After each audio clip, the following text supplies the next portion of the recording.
hear a number of different recordings, and you will have to answer questions on what you hear. There will be time for you to read the instructions and questions, and you will have a chance to check your work. All the recordings will be played once only. The test is in 4 parts. At the end of the test, you will be given 10 minutes to transfer your answers to the answer sheet. Now turn. Section 1. You will hear a woman, Paula, phoning her friend Ralph about an application to the local council for money for their drama club. First, you have some time to look at questions 1 to 3.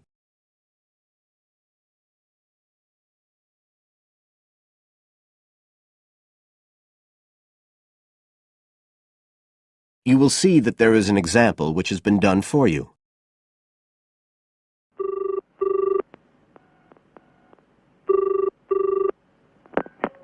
Hello? Ralph, it's Paula. Hi. You know I told you we could apply to the local council for money for our drama club? I've got the application form here, but we need to get it back to them by the end of the week. I could send it on to you. You really ought to fill it in as president of the club, but I don't know if it'll get to you in time. Well, you're the secretary, so I expect it's okay if you fill it in. Yeah, but I'd really like to check it together. Right, that's fine.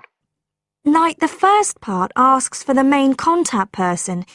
Can I put you there? Sure. Right, so that's Ralph Pearson. Oh, and then I need your contact address. So that's 203 South Road, isn't it? No, 2:30. Oh, sorry, I always get that wrong. Then it's Drayton. Oh, do you think they need a postcode? Better put it, it's DR6 8AB. Okay. Telephone number. That's 01453 586 098, isn't it? Yes. Right. Now, in the next part of the form, I have to give information about our group. So, name of group, that's easy. We're the Community Youth Theatre Group. But then I have to describe it. So, what sort of information do you think they want? Well, they need to know we're amateurs, not professional actors. And how many members we've got. What's that at present, 20? 18. And should we put in the age range? That's 13 to 22? No, I don't think we need to. But we'd better put a bit about what we actually do. Something like members take part in drama activities. Activities and workshops? OK. Right. That's all for that section, I think. You now have some time to look at questions 4 to 10.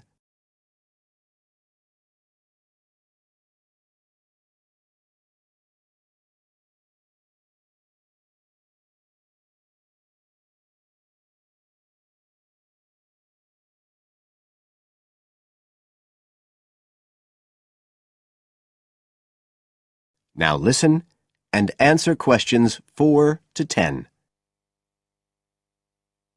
Now, the next bit is about the project itself, what we're applying for funding for. So, first of all, they need to know how much money we want. The maximum's £500. I think we agreed we'd ask for 250, didn't we? OK. There's no point in asking for too much. We'll have less chance of getting it. Then we need to say what the project, the activity is. Right. So we could write something like, to produce a short play for young children. Should we say it's interactive? Yes, good idea. Right, I've got that. Then we have to say what we actually need the money for.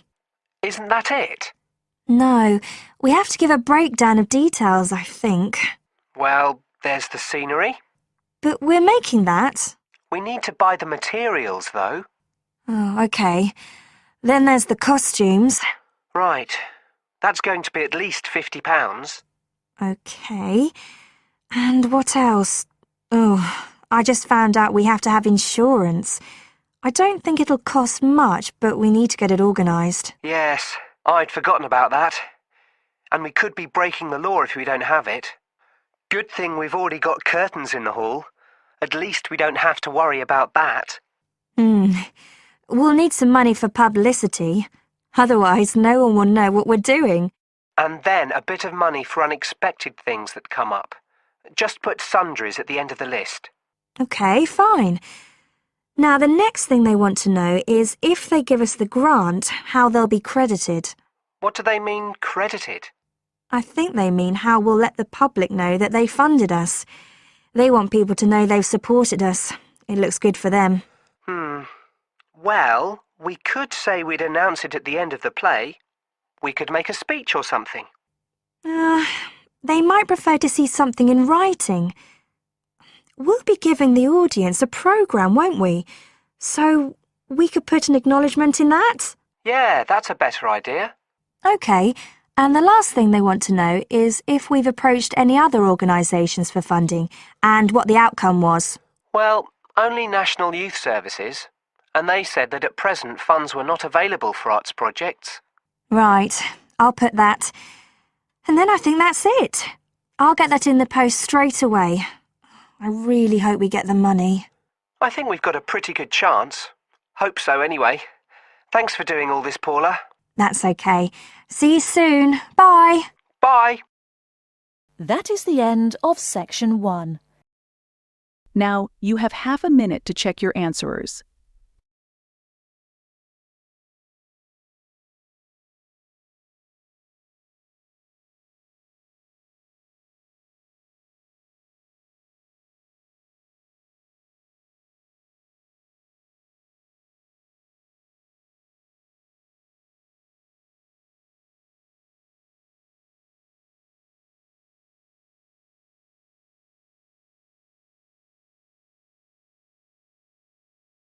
Section 2. You will hear a talk by a counsellor on plans for the development of an old industrial site. First, you have some time to look at questions 11 to 13.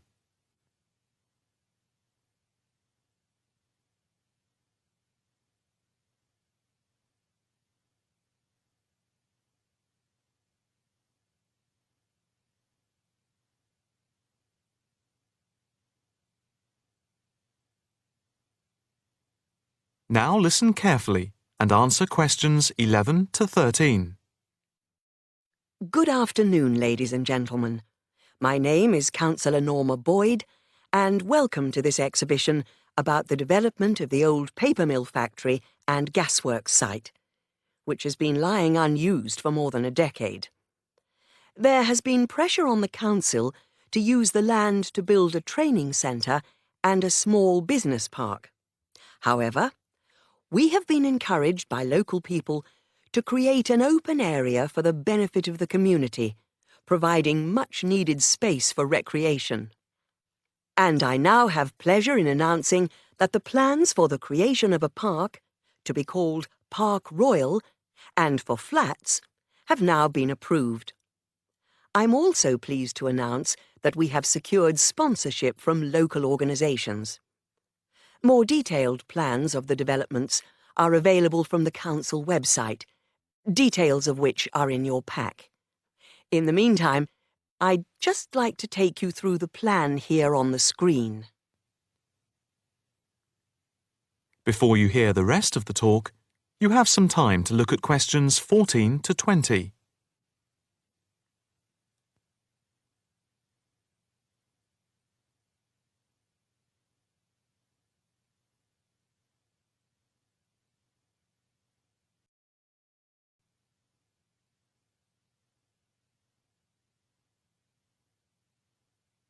Now listen carefully and answer questions 14 to 20. If we start here at the bottom, you can see Parkside Street, where the main entrance to the park is. On the left of the entrance, in the bottom left-hand corner of the plan, there will be a block of 40 studio flats. On the other side of the entrance, there will be some workshops for local businesses. there will also be another entrance here on the top right, which leads into Pear Street. Here, in the centre of the park, we will have an ornamental lake with paths radiating north, south, east and west to the different areas of the park. In the top right-hand corner, just by the Pear Street entrance, there will be a large sports area with 2 football pitches and 4 tennis and volleyball courts. Just here, beside the pitches, on the same side of the path, will be an outdoor swimming pool. Now, in the top left-hand corner, a walled flower garden is planned with a rockery and a water feature with walkways, seats and lots of shady areas for the summer. Next to this, a sculpture garden is also planned. Now, let's see. Just here, below the walled garden, there will be a grassy amphitheatre with a permanent covered stage for open-air concerts. We hope that local schools and colleges will use this theatre to showcase student work. In the bottom left-hand corner of the plan, you can see that above the block of flats there will be a play area for children, and directly to the right of this, just near the main entrance, there will be a wild area. More trees will be planted here, and in the middle will be built an educational centre for use by local schools to encourage children to take care of the wildlife and look after the trees and plants. And finally, in the bottom right-hand corner of the park will be a cafe, opening on to Pear Street. And now for questions. If anyone would like to ask anything, I and my colleagues are only too happy to oblige. Yes, the lady in the front row, if I could... That is the end of section 2. Now, you have half a minute to check your answerers.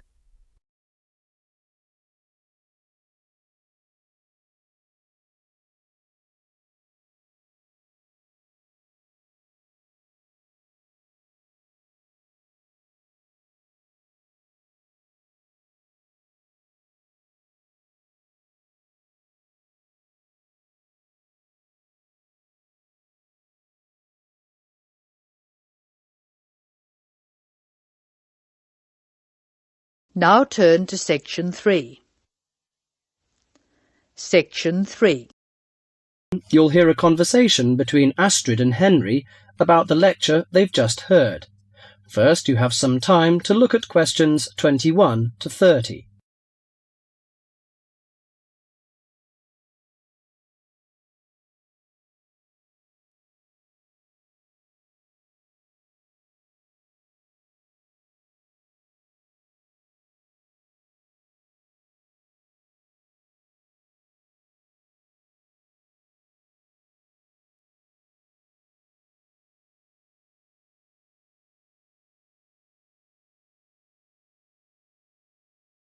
Now listen carefully to the conversation and answer questions 21 to 30. Henry, don't you think Dr. Adams' lecture was really very good? He could talk about the telephone directory and make it interesting. All his lectures are like that, Astrid. He's just one of those people. I wish we had him as our tutor. I bet you that he is very demanding, though. Boris is in his tutorial group and agrees that he is brilliant, but he puts them under a lot of pressure. But don't you think that's good? Perhaps. Anyway, he's interesting and rather funny. Did you take lots of notes in the lecture? Yes, actually I did. In fact, several pages. I didn't think I had taken so many. I was that busy listening to what was being said that I didn't take many notes. Can I photocopy yours? I don't think that's such a good idea. You won't be able to read my handwriting. And sometimes I write them in English and sometimes in Arabic. Oh, let's have a look. Wow, your notes are so neat. Well, there's not much in Arabic. There is on this page. Yes, there is.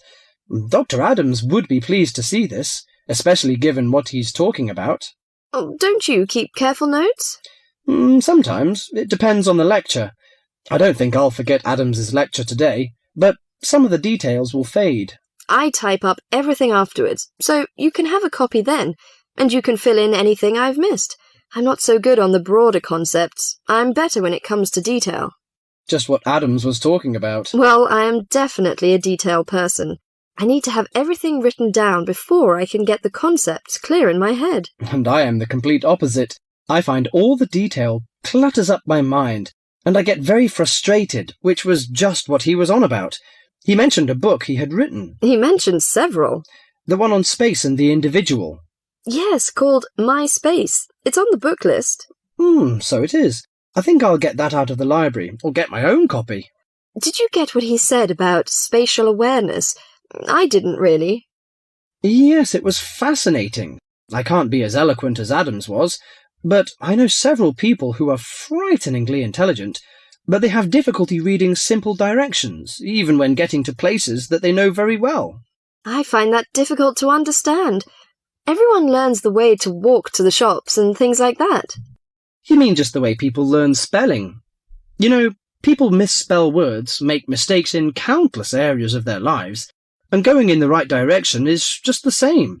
Remember what Adam said about the number of people who cannot tell left from right, north from south, and so on? Do you know which way is north? It's that way. You see, I couldn't have told you that. Really? I haven't a clue which way is which. That's why I'm always getting lost when I go out on my bike. And put me in a completely new place and I am totally lost. What about maps? Oh, I'm hopeless at reading them. But then you're brilliant at writing essays and getting all the ideas down in the right order, and I don't know where to start. Again, just what Adams was talking about. What we need to do is combine our skills. You teach me to cope with detail, and I'll teach you how to string concepts together. OK, we can do that. That is the end of section 3. Now, you have half a minute to check your answerers.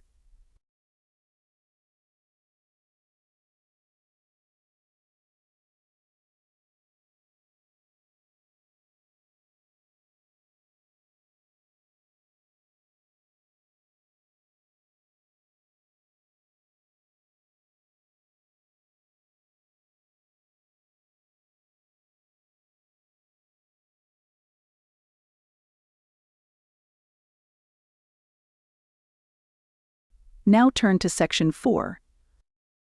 You are going to hear a lecture about the geographic information about Australia. First, you have some time to look at question 31 to 40.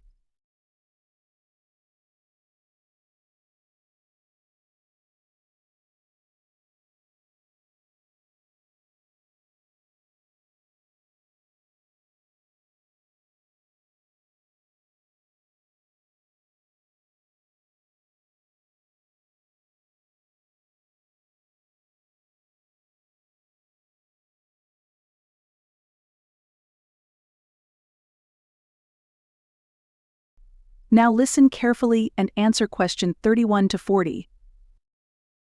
Good morning, everybody. We'll continue to look at Australia, and today look at one of its greatest natural challenges, water for the agricultural sector. As the only nation to occupy an entire continent, Australia has a unique environment, with much of it very flat and dry.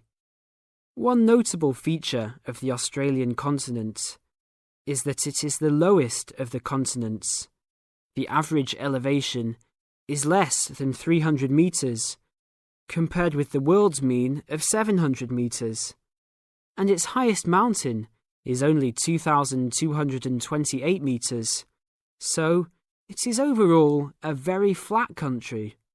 It is also dry. In fact, Australia is the driest, after Antarctica, of the continents. Yet Australia has extremes of climate and topography. There are rainforests and vast plains in the north, snowfields in the southeast, deserts in the centre, and fertile croplands in the east, south, and southwest. And Australia contains some of the wettest areas on Earth. In western Tasmania and on the northern Queensland coast, but half of the continent has an annual rainfall of less than 300 millimetres each year, and only 20% has more than 600 millimetres each year. A major problem is that the limited water resources do not match up with where water is consumed. The major water resources are in northern Australia and Tasmania, whereas most of the agriculture and people are in southeastern mainland Australia. The agricultural sector is the largest consumer of both self-extracted and main-supplied water, using over 70% of total net water consumption. Electricity and gas supply, and water, sewerage and drainage services use notable amounts of self-extracted water. However, net consumption in the household sector is the lowest, just 8% of total net water used. Australia's water use increased by 25% over the decade between the mid-1980s and mid-1990s. Much of this increase was due to irrigated agriculture, which, as noted earlier, accounts for over 70% of national water demand. Since the mid-1990s, the growth and profitability of irrigated agriculture has outstripped the dryland agriculture sector. Irrigated commodities contributed almost a third of total farm exports in the mid-1990s. The results of a special government report in 2000 showed that if today's water use arrangements continue, the water needs of the rural industries will outstrip water availability by about 2020. Irrigated agriculture, Australia's major water-using sector, would be seriously affected by the shortfall. And although groundwater underlies large areas of Australia, it accounts for only 4% of water use. So, clearly, apart from water for households, which mainly comes from dams or rivers, it is the rural sector where efforts towards water conservation are particularly directed. In this sector, the largest consumers of water are the meat and wool industries. One of the major problems in considering sustainable agriculture is the large amounts of irrigated water used to produce these products. Some of the crops, such as wheat, maize, and soybeans, also use a lot of water. Furthermore, many crops are grown in dry areas, where up to half the available water evaporates from the soil surface or seeps down too low into the ground for the plant roots to reach it. Well, that's all we have time for this morning. You will be able to do further study on this topic in the library, and I have a handout here with references for those who want to come out to the front to collect it. Next week, we'll look at outback farming and... That is the end of section 4. Now, you have half a minute to check your answerers.